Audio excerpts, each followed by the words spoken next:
देखिए next question, a cottage industry produces a certain number of poultry articles in a day. एक cottage industry है जिसमें हर दिन एक दिन में सर्टेन नंबर ऑफ आर्टिकल्स बनते हैं, लाइक 50 हैं तो 50 बन रहा है, 100, 200। It was observe on a particular day that the cost of production of each article in rupees was 3 more than twice the number of articles produce on that day.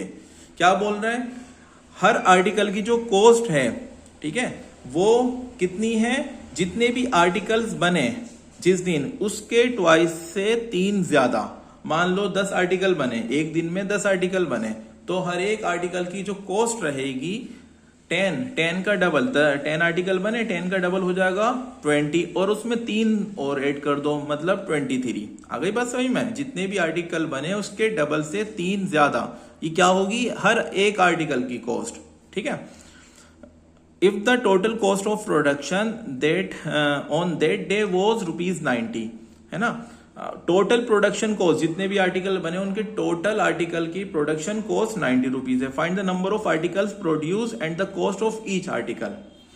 अब देखिए कैसे करेंगे हम इसको, ध्यान से देखिएगा। अब हमें ये नहीं पता कि एक दिन में कितने आर्टिकल बने, तो हमने एज्यूम कर लिया let x articles be produce in a day. कितने आर्टिकल्स बने, एक दिन में x आर्टिकल्स बने।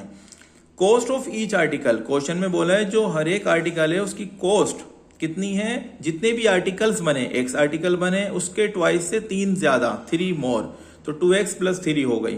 टोटल प्रोडक्शन कॉस्ट दे रखी है ₹90। ठीक है, अब देखिए टोटल कॉस्ट जितने आर्टिकल्स बने और cost of 1 article equal total cost. Logic लगाइए, टोटल कॉस्ट कैसे निकालेंगे, जितने भी आर्टिकल बने, मान लिए 10 आर्टिकल बने और हर एक आर्टिकल ₹5 का है, तो टोटल आर्टिकल की कॉस्ट कितनी हो गई, कितने आर्टिकल बने, 10 आर्टिकल बने, एक आर्टिकल 5 का है, तो 10 5 50 हो गई। इसी तरीके से x आर्टिकल बने और एक आर्टिकल की cost equal total production cost. अब अंदर x से मल्टीप्लाई करेंगे, 2x² + 3x + 90 इधर आके -90 इक्वल 0। अब देखिए 92 सा 180 कैसे फैक्टर, माइनस करने पे 3 लाना है, तो हमने यहाँ फैक्टर्स करे, 290 सा 245 सा 59 सा 33 सा 31 सा। अब यहाँ पे हम देखेंगे, देखिए जो फैक्टर्स आ जाएंगे, माइनस करने पे 3 लाना है ना, कैसे, 5 3 सा 15, 2 2 सा 4, 4 3 सा 12, एक ये बना पेयर 5 3 सा 15 और एक ये बना 2 2 सा 4, 4 3 सा 12, तो एक 15x और एक 12x। अब देखिए इसको हमने लिख लिया 2x² प्लस जो फैक्टर्स आए 15x - 12x -90 इक्वल 0। इन दोनों में से कॉमन ले लिया x, यहाँ बचेगा 2x + 15, 2x + 15 यहाँ पे लिख लिया हमने। ठीक है, अब 2x की मल्टीप्लाई किस नंबर से करें कि -12x हो जाए, तो 6 2 = 12, माइनस लाना है तो -6 से मल्टीप्लाई करेंगे इक्वल 0।